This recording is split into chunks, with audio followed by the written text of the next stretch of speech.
Hey Uconn Nation, it's KK Arnold here. If you're looking for the latest Uconn women's basketball content, go subscribe to listen up to Phil and Ryan. Go Huskies!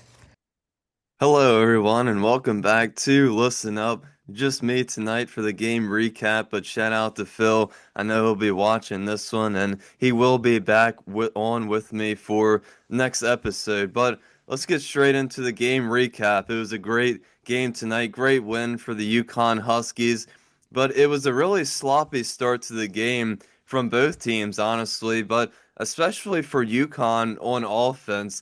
They had way too many turnovers to start the game, just making bad passes and not taking smart shots and even missing some open baskets. But luckily, Loyola Chicago doesn't really have much offensive firepower, and UConn's defense was the reason UConn led early on in this game, forcing steals, making Loyola bad passes that the Ramblers just couldn't get anything going. And we saw Blanca Quinones make her Uconn debut 5 minutes into the game. Great to see her out there, and she scored her first collegiate points from a steal and score. So Blanca making it happen all by herself. But it wasn't until UConn got its subs into the game that they started to click a little bit on offense. Kaylee Heckel and Ali Zabel contributed to that, and the Huskies pulled out to a double-digit lead.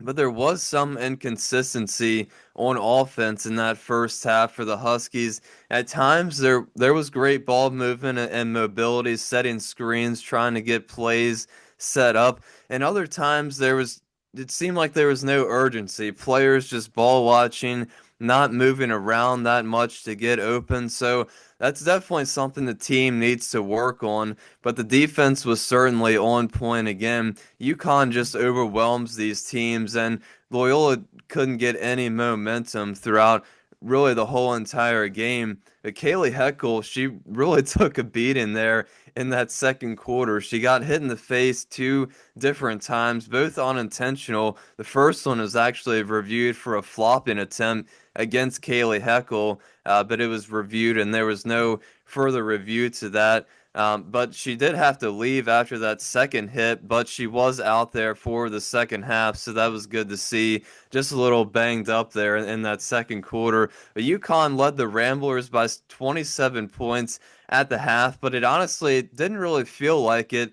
Like I said, UConn didn't really look great on offense, but their defense was just dominant and way too much for Loyola to try to contain and deal with. But throughout the second half, it continued to be that way.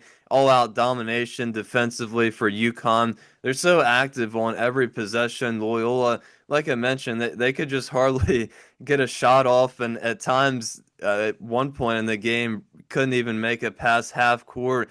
The full court press for UConn really disrupted the Ramblers, but there's some questions, definitely some questions, some inconsistencies on offense for UConn that needs to be answered. But I did like their aggressive rebounding, which allowed for second chance opportunities. And I think the recipe for success going forward is driving inside, really controlling the painted area.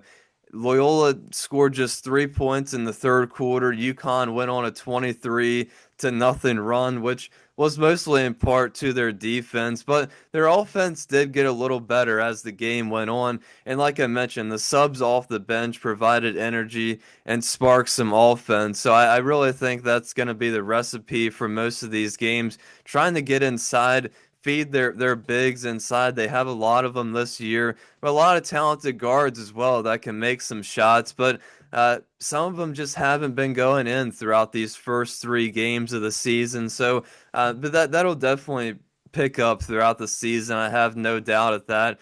But I think the most important thing is their defense looks great, and that's always going to travel with them no matter who they play. So I think the offense, it's not too much to worry about so far. I think that can definitely fix itself as the season rolls along, and I think it's a good sign that they do improve as the game goes along. The final score from tonight's game: UConn 85, Loyola Chicago 31. great game from Sarah Strong tonight. She had 11 points, but she can just do a little bit of everything. Blocks, steals, rebounds, assists, you name it. She does it all. Definitely in the conversation, I'd say. I think she's going to be there at the end of the year for National Player of the Year. KK Arnold as well tonight scored 11 points. She looked good tonight. She's been consistent through the first three games this year for Uconn. Sarah Williams also in double digits with 10. She looked good in the first half, but didn't do much after that. But when she's in the game, you can definitely see her presence in the paint. But I do feel like she's battling for some minutes with Jana and a couple other of those players, and of course Belanca getting into the game tonight. So I feel like she's battling for some minutes with that fifth spot. Honestly, kind of up in the air for UConn. It seems like a little bit, but Sarah Williams, no doubt, going to remain in that starting lineup. A lot of players off the bench tonight with solid minutes. A lot of great bench minutes. Blanca, like I mentioned, made her debut, and she looked great. I thought. I think she looked great out there. Jana Alfie played good, was aggressive on the boards. 9 boards for her tonight. Ali Zabel was one of those sparks off of the bench for UConn. She had 9 points, and finally, the last 2 minutes of the game, we got to see Gandhi Malu Mamel make her Husky debut. So I know a lot of people have been talking about her, wanting to see her out there. I was wondering when she would get into the game, so it finally happened tonight. Excited to see her, watch her play, and hopefully she'll get more minutes throughout this year. Again, not sure how much of an impact that she'll be able to make, but it was nice to see her out there tonight. But before I sign off, I'll get into some comments before I sign off for the night. First one will go to from Telelot. They said Yukon 85, Ramblers 56. So not too far off from the score there. Definitely not for Yukon. U.S. Navy vet.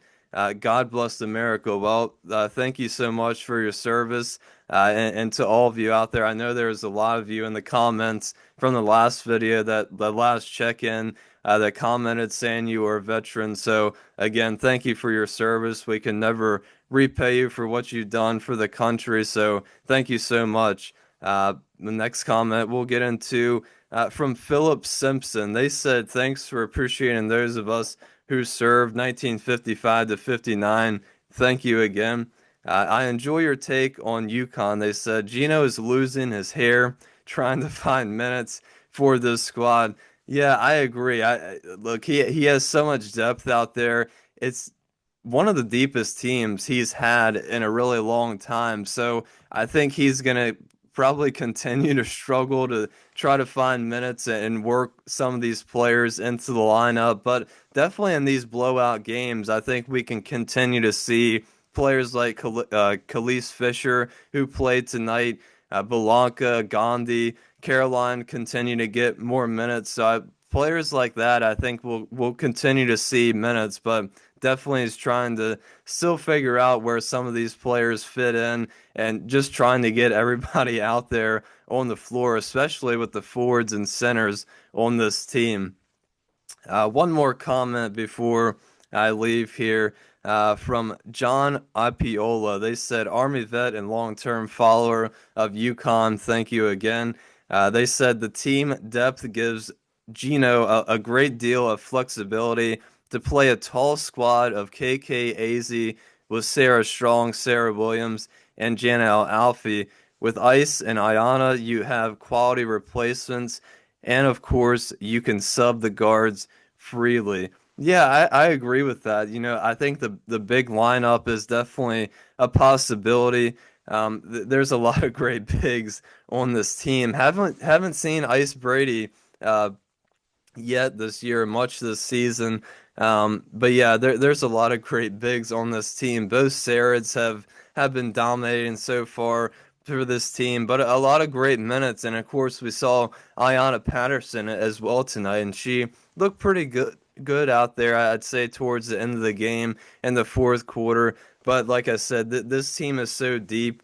But yeah, it's going to be hard for Gino to figure out at the end of the season which players he really wants out there for those clutch situations and really the big time games when it comes down to it. But I think that's going to do it for me tonight, guys. Like, comment, and subscribe. We really appreciate you guys a lot. Again, thank you to everybody who commented on that last video, who served. Thank you for your service again. And the next video will be, I guess, the last check-in for Ohio State. So UConn quickly flips the page to Ohio State. So a pretty big game. Definitely the toughest test, I would say, for UConn possibly throughout the whole entire season thus far. But I think that's going to do it for me tonight, guys. Like, comment, and subscribe, and I will see you guys very soon. Peace out.